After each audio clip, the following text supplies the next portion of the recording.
Welcome to Conversations with Deborah, a bi-coastal dialogue heard exclusively on malcolmpresents.com, a new internet streaming platform. Heard for your pleasure on, as I say, malcolmpresents.com. And this is, Deborah and I have been doing some sort of dialogue for years. Now, and Deborah and I, we think a lot alike and a lot differently at times. But we try to discuss things so we can come up with some sort of plan of action. Anyway, good. Well, it's good afternoon, Deborah. Good afternoon, Malcolm. How are you today? Well, as I mentioned to you, I just hurt my back. Oh, I can sympathize. I have a workman's comp injury myself, lower back. No, I thought I had lowered the amount of weights that I was doing. Okay. It got worse. Oh no! When I had heavier weights. Oh no! But anyway, it's not so much that I'm aching. Our country is aching.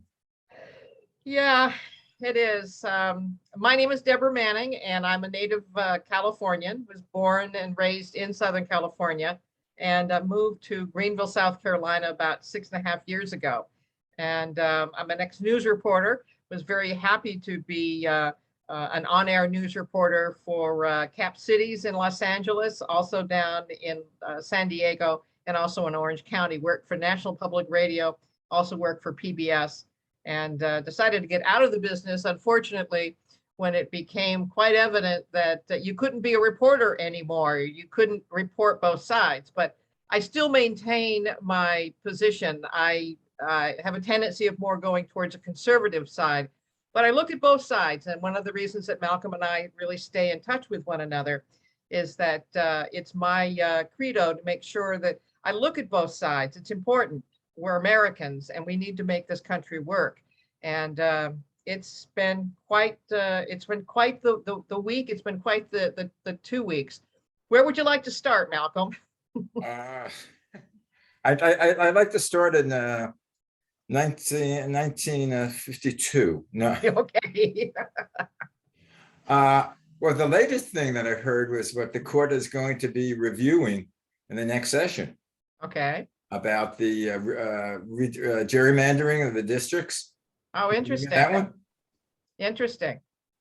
Well, I know that local state courts are now doing the review, and it's resulted in some very interesting changes to a lot of the maps. Of course, gerrymandering was used as quite a weapon back in 20, 30 years ago, and actually probably continued to be used as a weapon to carve out various districts to be highly Democratic or highly Republican, whichever way the party wants to go. I have not heard. How is there actually a case that's being presented to the Supreme Court? No, I'm not. We'll discuss it at a later time because Okay. I don't know the true facts, but I know that in the states that are Republican controlled, Yeah. they want to gerrymander it so they can control where the Congress people have voted from. They have it's called safe districts. Wow. And they want to be able to and this involves the national elections, how they can have control of the national elections. So it's a pretty big thing. Well, it would be a very big thing. And, once again, I go on the side of right in the middle. I'm a moderate as far as that's concerned. I think that it's very, very important that we have both Republicans and Democrats. I'm extremely concerned about the demise of the Democratic Party at this point right now. And I saw it, the January 6th hearing with, what was the name of the young lady? Christine Hutchinson, I guess it was. Cassidy Hutchinson. Cassidy Hutchinson, sorry. And I watched part of the testimony, and I listened to it and I thought that was interesting, but I also thought the phrasing was very interesting when she said, quote, something to the effect of, end quote. I thought, now why would she say something to the effect of, and that really kind of struck me as very, very odd. And she didn't use it just once, she used it numerous times, which then would indicate to me, was she there with President Trump or was she not there with President Trump? And later on, as soon as the testimony concluded, two of the named Secret Service individuals that Ms. Hutchinson said that Donald Trump had assaulted, lunged for the steering wheel on January the 6th to be able to turn back to go to the Capitol. Those two individuals said, we are willing to go under oath. What she said is not true. So it really kind of concerned me that there had not been due diligence by the January 6th committee to really flesh out this entire story. Well, what's your take on all this? Well, I believe she said that she wasn't there, she was told. So that was hearsay anyway. And so then why would you accept that testimony into a hearing like this? I would have to ask the Senate, I would have to ask the senators about that. But as far as I know, she said, she was told by the Secret Service that happened. I don't think she was in the car when that happened. Okay. But the other testimonies that she said with what he had said, she had heard, number one, when he was speaking to the crowd before they marched on the Capitol, and he had said, "Take down," and I forget the term about the safeguards for carrying guns, the monitors, and he said, because they're not after me, they're carrying guns, but let them carry the guns because they're certainly not after me. So he knew that they were armed. That doesn't sound like Donald Trump. Well, but she was there when he said it. When he said I'd like to have once again, it's my investigative news reporting background. I'd like to have some corroborating evidence on that. That doesn't sound like Donald Trump. It sounds like Donald Trump to me when he's angry. Well, once again, I think we need some corroborating evidence. Someone else who was possibly there. She couldn't have been the only one in the vicinity that heard this. I know, but the ones that heard it that were there are the ones that don't want to take or objecting to the subpoena. They're not testifying. Well, the problem, and I have talked about this before, if we had a true Watergate style investigation, as you and I recall the Watergate hearings with that ended with the resignation of President Nixon, by all reasons he should have resigned. I'm not quite sure why we don't have the same type of hearing where there is actual cross-examination. I'm just surprised that it's only one-sided. And once again, it really concerns me because a lot of people, in fact, some Democrats that I know here in South Carolina, believe it or not, there are Democrats here in South Carolina, are also saying to me that it, in a sense, invalidates many of the findings of the January 6th. Once again, you and I have agreed, I never want to see something like that ever happen. It was horrific, unbelievably horrible what was done. But once again, I want to know why there wasn't more security there. I don't understand, once again, why there were not bulletproof windows that were in there. I don't understand why the Capitol Police, there's video showing that the Capitol Police allowed people in. I don't want to see mobs going into the Capitol, for Christ's sakes. Well, pretty simple. First of all, I don't know why they didn't build it with a bulletproof, but that wasn't, just for the January 6th. That should have been, when they first built it. And I agree. I have no idea of why they didn't, but I heard, I believed what Hutchinson said, and she was the right-hand person to Mark Meadows. But what about the situation with the two Secret Service agents that supposedly were assaulted by the president? Well, let's hear what they said. I haven't heard that they said they stayed under oath. They haven't directly been quoted. Our other problem is this: that Peter Alexander, who was an avowed anti-Trump NBC News reporter. I happen to know him.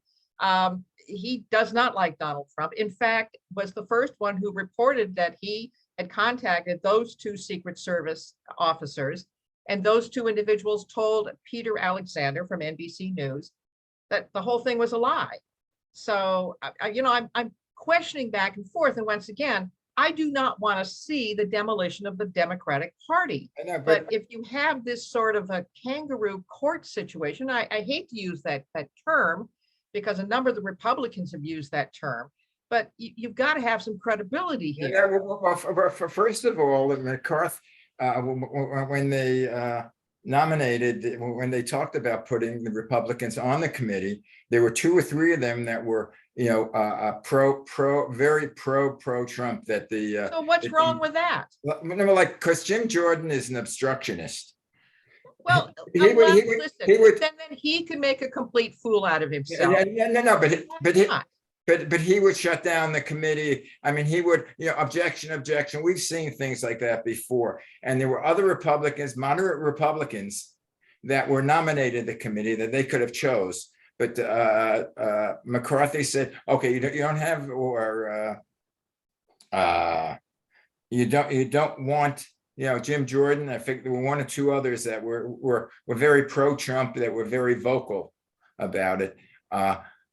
That they wanted to leave off the committee, so then you have anti-Trump Liz Cheney and the other guy. I mean, then he said, okay, forget about it. None of the other Republicans that you want will be on the committee. That's why that's why mainly the Republicans weren't on. They withdrew. If they didn't have the obstructionist Republicans on, I don't know the other. I forget the other one's name aside from Jim Jordan. An excuse. But It's an excuse. It's a weak no, excuse. but Jim Jordan is a complete ass. No, but that's fine. Let him be a complete ass.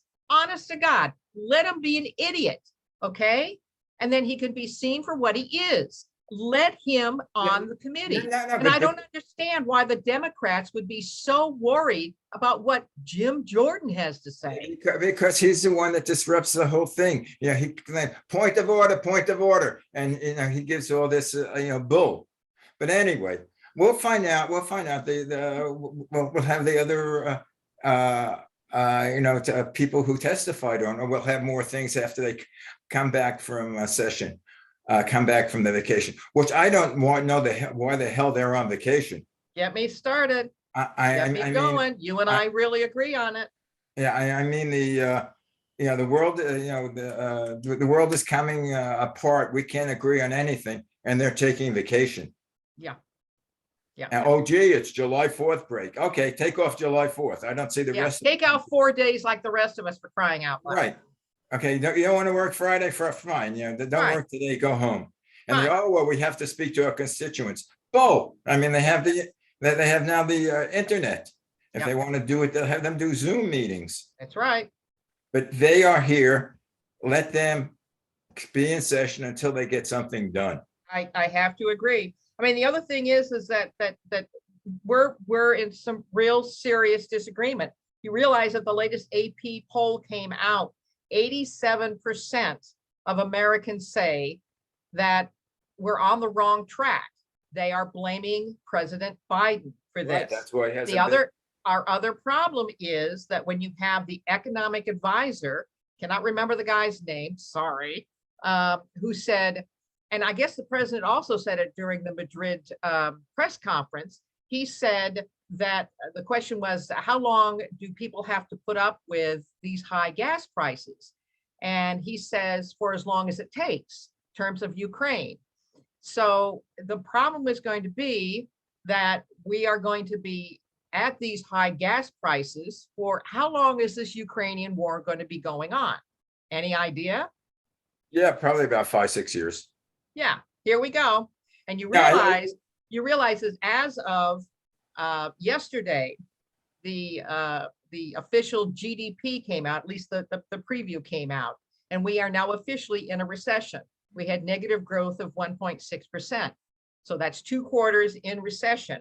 And you and I talked about what we need to be able to be prepared for, because once we go into a recession like this, we could be looking at 2 to 3 years of slow job growth, and we could be looking at high prices. And for crying out loud, anybody who's watching this, please, please get your credit cards paid down, start to stack the cash, get your food in order. It's going to be some real tough times. Welcome to Biden's world, unfortunately. I mean, we're going to be at least until 2024. And if there is a new president comes in, that individual is probably going to take a year to a year and a half to try and get things back on track again. Well, So if Trump would be nominated again, would you vote for him? I don't know. I don't know. And my Republican friends are all going, oh my God. No.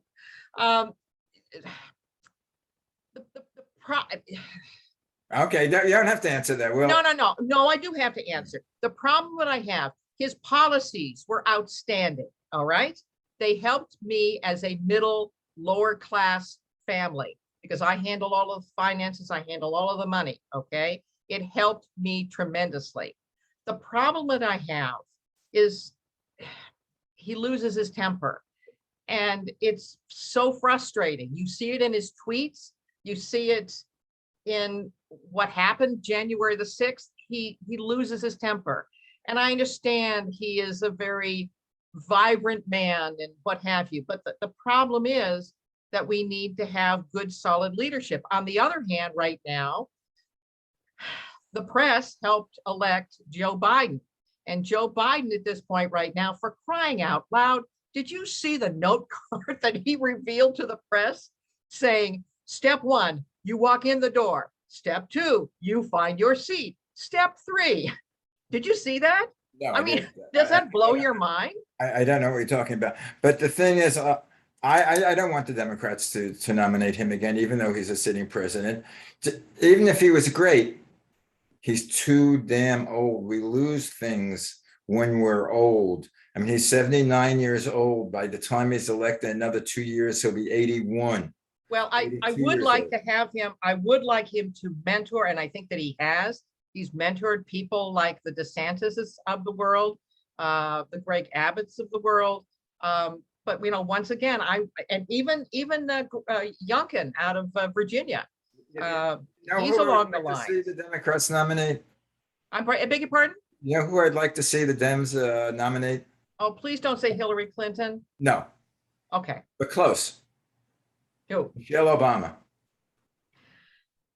Michelle Obama is a very, very bright woman who helped run the country with her husband. She knows that she's a Harvard attorney.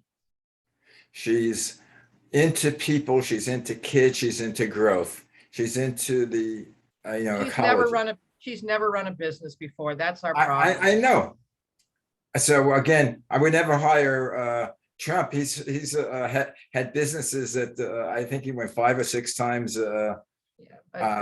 bankrupt. But once again, I think that the country needs to be run as a business, and as a business, he made sure that all economic levels had some benefit, either via taxes, opportunity zones, a whole variety of things that were done. And I really would like to have someone who's had that horrible feeling when you have to make your payroll. I've been there. I had to make a payroll. And at the time I was paying all of my people $20 an hour plus full benefits and what have you. And was it sobering? You better believe it. Did we make a profit? Yes, we did. But it was scary. And it was every single week I had to worry about making the payroll. But we came through it. And I want to have someone who's, rather than Harvard educated lawyer and what have you, I want to have somebody who's actually put the pedal to the metal, who's actually been out there, who's actually been in business and understands how important it is to treat your employees right, how to make a profit and not take advantage of situations. Well, then again, that wouldn't be Trump. But what I was going to say, what I was going to say is, to me, the head of a business, what he has to do, he has to hire the right components, the right people, because if I'm running a business, I cannot keep control of everything. It's just too much. That's right. In each individual area, he has to hire the right people. And then that's why I paid $20 an hour when the going range at that time was Right. $9. Yeah, That's why I did it. And then what they do is they come in and they give their suggestions. Yep. They Yep. say this is that, and ultimately it's a person that's at the head that has to make the decision. That's right. He's the decision maker. But I mean, he might have one or two different people, or three or four different people judging on the same thing. But these have to be competent. But my problem at this point right now is that the Biden administration across the board, I have not really seen any competence there. I'm stunned. I mean, for example, we had the military going over to China and he was insulted. We've had Blinken being insulted. I mean, it's just bizarre. The incompetence, the blazing incompetence we've seen. Now, each one of these people in the cabinet have checked. They're gay, they're LGBTQI, they're black, they're woman, all of those things. But are they competent? Yeah, but some of them, well, I don't know the whole cabinet. The thing which I have against, I think Biden has not used a bully pulpit. Oh, come off it. Of course he had. In fact, he was over in Madrid whipping the Supreme Court, which is the other branch of government. Yeah, but that's not easy. I mean, that's the first time he's really, come out against the Supreme Court, and I agree with him totally. Well, you can attack the decision. You don't attack the Supreme Court, for crying out loud. That's absurd. Well, it's no longer. I could tell you. You tell me the case. What's that? You tell me the case that comes against the Supreme Court, and I'll tell you how it's going to be voted. They voted 6-3.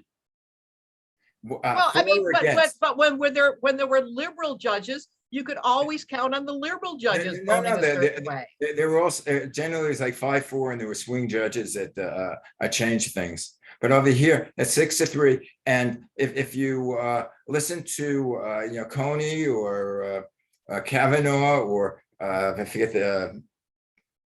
But there was one big change. So Trump's order to stay in Mexico did not go along the lines of. Okay, that's the first. Yeah, that's the only thing so far that's going against. Again, I look at these people and I want them to look at the Constitution.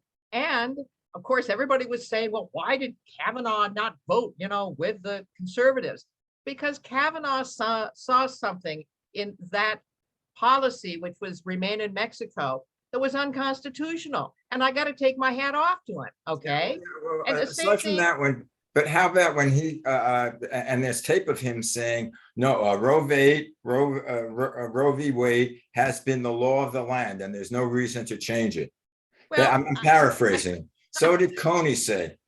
But you can't. But you cannot trumpet your decision prior to a case being presented to you. No, but they do that. No, they asked him. They said they can, but it's the law of the land. Listen to what he said. Listen to what he said. It was the law of the land when the specific case was presented to them with the specifics. They went back and said, "Wait a minute. There needs to be a change. It needs to go back to the individual states," which in fact it is back to the individual states. No, it's. There wasn't, but the question wasn't whether they should go back to the individual states. The question was whether women constitutionally had the right. So basically, it's not an individual state saying, ruling on the constitutional right of a woman. This is their constitutional right, and a state cannot make. There is no constitutional right. There is no constitutional right for an abortion. That was Roe v. Wade said there was. That women can go in. I understand that, but the bottom line is that it's going back to the individual states, which is fine by me, because there's going to be plenty of states that will allow abortions to take place. Now, you and I disagree in terms. People accuse, you're against abortions. No, actually, I'm not against abortion. I have a question for you. Yeah. Do you think that a woman, no matter what state she's in, has the right to say whether she should have an abortion or not? Yes, Or absolutely. there should be a And, law. and then if I, for some reason, needed an abortion and I'm in South Carolina, where would I go? I would probably go up to New York, or maybe I would return to my That home wasn't the of question. California. That That's wasn't the fine. question. The question was, should the woman, let's say it's your cousin, I know you don't have any daughters. Oh, you do have a daughter, don't you? No. Oh, okay. Or your cousins or a friend, should she have the right to have an abortion? Yes, of course. Okay. No, So, no, once again, not up to the point of the child actually being able to live on his or okay, we're her not talking own. up to a certain gestation period. Yeah, of course. Right. Of So course. why should the state, whatever state you live in, Mhm. say, no, you cannot have an abortion? Because voters of that state also have, once again, the yin and the yang. You've got the pro-abortionists and you have the pro-lifers. The pro-lifers have not had a voice for 50 years. They now have a voice. So if I had a situation where I had someone who needed to have a birthing person, I guess it's called now, but a birthing person who needed an abortion, I would make sure that that birthing person would go to a state that actually would allow abortions. Let's say So long as that baby is not developed on his or her own. Let's say she couldn't afford it. Yeah. What's that? Let's say she couldn't afford it. There's going to be plenty of charities that are going to make sure that's taken care of. You realize that the southern states, I think it was Arkansas or Mississippi or one of them, where they have the anti-abortion laws. Mhm. They have the highest mortality rate of children and birth mothers. Now, Well, I must say that there's another way of preventing this whole situation. It's called an abortion pill. And 40% of the abortions now are done by an abortion pill. I don't like that because I would like to make sure that there's a doctor there. But then birth control. How about birth control? Well, according to Thomas, that would be the next step to disallow birth control. Did you hear what he said in the descending? He was misconstrued and he's wrong. No, but he wrote it. I admire Clarence Thomas, Supreme Court Justice Clarence Thomas, but I was surprised that he made those types of comments. I think what he was talking about supposedly was the fact that those ideas should be given another award in terms of another part of the Constitution or blah, blah, blah. Well, it's minutia as far as the Supreme Court is That's concerned. not what he said. I mean, he opened. What he said, I read it. What he said was, looking at the birth control, looking at the. It's not going to happen. I didn't think this would happen with the Roe v. Wade. I didn't think Trump would vote the president. I do not. You've got, and even if you did have him saying, "Oh yes, we've got to stop birth control," you're going to have the rest of the justices going, "I'm sorry, Clarence, you can't do that." I think it would, again, it would be 6-3. No matter which way, it'd be 6-3 if it ever came up. How about same-sex? How about same-sex marriages? They don't care. The whole thing that, for example, Justice Alito, who did the primary decision, he even came back and said, "Listen, this is a whole different situation. Abortion is a matter of life and death. These other issues have nothing to do with life and death. So they're not going to be applicable to any changes in the law." Let's see what happens. It will never happen. Okay, yeah, I didn't. Everybody said Roe v. Wade, that's law. It's been 50 years. No, that's been in the crosshairs for 50 years plus. It really has been. It really has been. And once again, I'm not against abortions. I'm not for abortions. I think that a woman needs to take care of herself. She needs to take protection using birth control. But I do think that it's fair that it goes back to each one of the states and each one of the states' voters. It's important. I think it should go back versus the states. I think it's a woman's decision to make. Well, the other problem we have, and you and I have talked about this, what about the father? I am so tired of feminists saying the father has nothing to do with it. Well, the last time we had immaculate conception, I think we had it once, and that's it. The father has something to say about this as well. That's not what my mother told me. So Father was a dear soul. I know at least twice. But anyway, do you realize that we've talked for 30 minutes already? Oh, you're kidding. Really? No. But again, what do you think about them doing away with the EPA, the carbon emission? Well, interestingly enough, one of the awards that I received, it's back up here on the shelf, you might be able to see. I received an award from the Radio Television News Directors Association for a 5-part series I did on an EPA cleanup of a dump site up in the Fullerton Hills, and we forced the EPA to put it onto the Superfund cleanup, and in fact, it ended up being cleaned up. It was almost a $20 million cleanup, but it was hurting homeowners, and it was causing illness and disease. It was an old shell refinery dump back in World War II, and they started building homes around it. And we discovered it, and we ended up getting it onto the EPA Superfund, and they damn well cleaned it up. Right. So how do I think about it?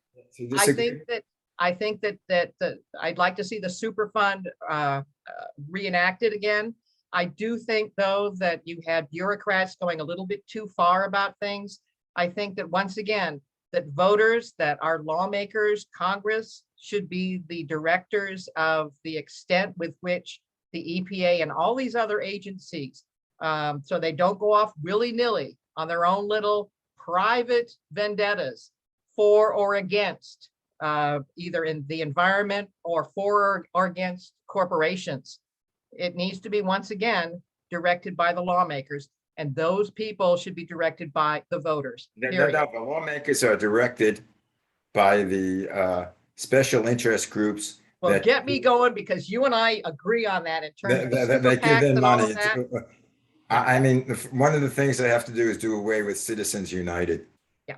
Well, I think the whole combination. I think the George Soros money. I think Zuckerberg money. I think all of these people who are moneyed should not be allowed to donate to any one candidate or any, for example, Zuckerberg targeting specific election areas. Whether it's the right or left. I agree. And you and I agree on that. Yeah. Get them out of there. I mean, because that's who's really controlling the government. Yeah. The big money from either side, or right or left side, they're controlling the government. Yeah. They're spending in order to be elected. I mean, I've had friends that ran for Congress. Yeah. And most of them, since they didn't have the money, weren't elected because they couldn't afford the advertising. That's right. That's right. And the minute that a congressman is elected, he only has 2 years in service. The minute he's elected and they say you're elected, what is he doing or she doing? Going back for more money to get reelected. Yeah. So something needs to be changed. And I'm sure that, once again, we've got to keep the Democratic Party healthy. And this January 6th group is not making it healthy. Wow. We got to keep the Republicans healthy. Going off with this Trumpian situation, we've got to be healthy about things. Well, the January 6th is a one-time only. And I think that the Republicans are trying to make this analogous to Black Lives Matters, and to some of the other groups. Oh yeah, they attacked the different stores that cost that much money, but this is attacking our democracy. This is attacking the Capitol. This is trying to subvert an election. They didn't prove, the Republicans did not prove anything that the election was falsified, that they took it away from him. Everything they did, the evidence was turned down by court. The evidence is slowly coming in at this point. But once again, I have to agree with you. I never want to see another attack on the Capitol. I think that making it analogous to the BLM and the Antifa, I am surprised, however, that we don't have Antifa and BLM rioters that would be sitting in jail the way the January 6th protesters are sitting in jail now. Those people are free. the January 6th people, ordinary citizens, have been there for a year and a half, and I think that is I don't disgusting. know whether the Proud Boys are ordinary citizens. Anyway, we're about 10 minutes over. Oh, shoot. All righty. Have a great July 4th. I will have a wonderful July 4th. We're going nuts with flags and I don't know if there'll fireworks. be that much information after, because our Congress is on vacation. Oh, yeah. Bye. Bye.